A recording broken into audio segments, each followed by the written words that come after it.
안녕하세요. 데일리앗 이슈 김전희입니다. 여러분, 벌써 한 주의 중간이자 3월의 절반이나 열심히 달려왔습니다. 지난주부터 계속된 어두운 경제에 많은 분들 걱정하시고 또 힘드시다는 거 알고 있어요. 하지만 보이지 않는 곳에서 오늘도 출근해서 묵묵하게 열심히 일하시는 여러분들, 그리고 의료진들에게 무료로 도시락을 나눠 마시는 소상공인들, 기꺼이 가지고 있는 본인의 마스크를 이웃에게 전달해 주시는 여러분들의 작은 마음이 오늘도 어두운 경제에 활력을 불어 넣어주고 있다는 거 알고 계시죠? 네, 여러분 모두 감사합니다. 네, 그럼 3월 18일 데일리앗 이슈 시작하겠습니다. 먼저 간밤 뉴욕 증시에서 주요 지수는 미국 정부의 대규모 경기 부양책 기대감에 하루 만에 급 반등에 성공했습니다. 이날의 첫 번째 미 증시 이슈는 연방정부와 중앙은행의 대규모 재정정책 기대감입니다. 개장 직후 다우지수는 600포인트 이상 올랐다가 다시 하락으로 반전했지만요. 연방정부와 중앙은행이 잇따라 조치를 취하면서 반등했습니다. 스티브 무누신 미 재무장관은 상원 공화당 의원들의 1조 달러에 달하는 재정 부양 패키지를 제안한 것으로 전해졌는데요. 여기에 미국인에게 1,000달러 이상의 현금을 지급하는 방안도 담겨져 있습니다. 구체적인 재정 부양 패키지는 국민들에게 직접적인 현금 보조 방안을 포함해서 기업은 최대 1,000만 달러, 개인은 100만 달러까지 90일 동안 세금 납부를 연기할 수 있는 세금 감면 혜택을 비롯해서요. 중소기업 지원이라던가 항공산업 구제 등의 내용이 담긴 것으로 알려지고 있습니다. 트럼프 대통령 역시 코로나19 사태로 타격을 받은 산업과 중소기업들을 위해 노력 중이라고 하면서 국민들이 가급적 빨리 돈을 받을 수 있도록 스탠스를 취하겠다고 했습니다. 트럼프 대통령은 이 사태가 지나가면 미국 경제는 빠른 속도로 회복될 것으로 언급하면서 경제 회복에 자신감도 내비쳤습니다. 또한 연준이 CP 매입 기구를 설립해서 기업 어음 매입을 통해서 유동성 공급 조치를 시행한다고 발표했는데요. CP 매입 기구는 2008년 금융위기 당시 도입돼서 한시적으로 운용된 기구로 이것을 설치해서 기업의 단기 어음을 직접적으로 매입을 하는 건데요. 재무부가 연준에 100억 달러의 신용 보장을 제공하는 것으로 알려졌습니다. 네, 두 번째 미 증시 이슈는 바로 유럽연합의 외국인 입국 금지 조치 합의입니다. 유럽연합 정상은 이날 30일 동안 외국 여행객의 입국을 제한하는 방안을 승인했다고 밝혔는데요. 유럽 전역에서 코로나19가 걷잡을 수 없이 빠르게 확산이 되고 있는 가운데 외부 지역에서 바이러스가 더 이상 유입되는 것을 원천적으로 차단하겠다는 계획입니다. 또한 이번 입국 금지 조치는 EU 시민에게는 적용이 되지 않는데요. EU 회원국 국민의 가족이나 장기 EU 거주자, 그리고 외교관이나 의사, 코로나19 확산 방지를 위해 일하는 연구원, 상품 운송 인력 등도 면제 대상입니다.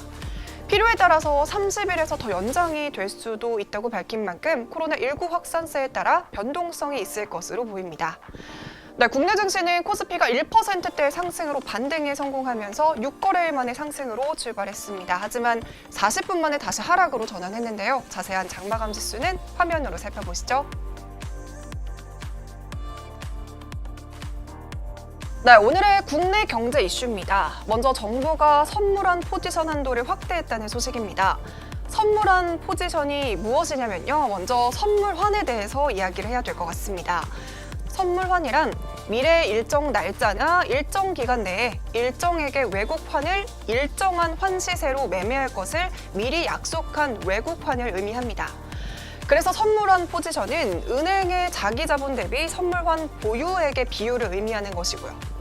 환 변동은 수시로 이루어지기 때문에 수출하는 기업 입장에서는 위험성이 있죠. 그래서 미리 정해진 시세 달러를 원화로 바꿀 수 있도록 은행에서 선물환을 매입하게 되는 건데요.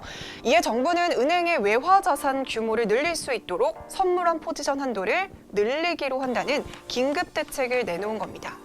이에 따라 은행 선물환 포지션 한도를 25%로 확대하기로 했다고 발표했는데요. 이번 결정을 통해서 국내 은행 선물환 포지션 한도는 40%에서 50%로 외국은행의 국내 지점 한도는 200%에서 250%로 확대됐습니다.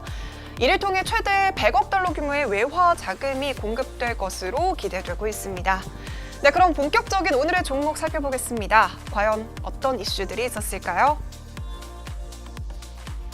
네, 첫 번째 이슈는 코로나19 진단키트 관련주입니다.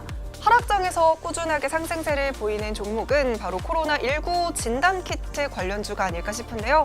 오늘도 이와 관련해서 큰 폭의 상승 움직임 보여주고 있는 종목들이 여럿 있었습니다. 먼저 오상자이엘인데요. 자회사인 오상헬스케어가 지난달에 시각처에 신청한 코로나19 진단키트가 수출 허가를 획득했다는 소식이 전해졌습니다.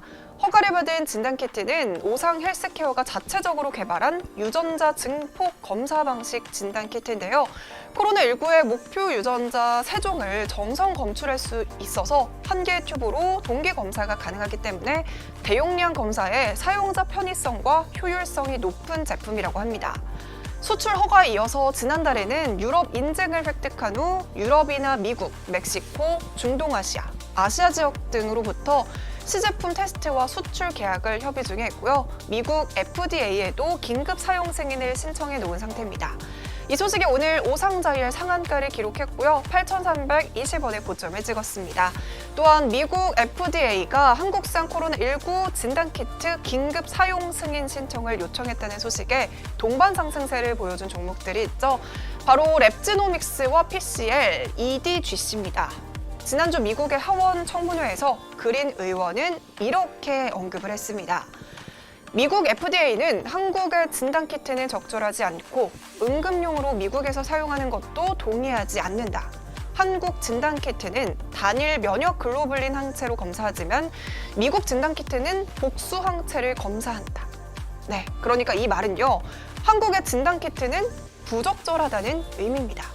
이 같은 발언에 크게 논란이 되기도 했는데요. 미국은 일주일 만에 다시 입장을 바꾸면서 한국산 코로나19 진단키트 긴급 사용 승인 신청을 요청했다고 합니다. 이 소식에 오늘 앞서서 말했던 랩지노믹스와 PCL, EDGC, 시즌 모두 동반 상승세 나타냈습니다. 네, 두 번째 종목은 네오팩트입니다. 재택근무와 계약 연기로 원격 회의나 사이버 강의 수요가 급격하게 늘어나고 있죠. 그런데 이번에는 원격 의료입니다.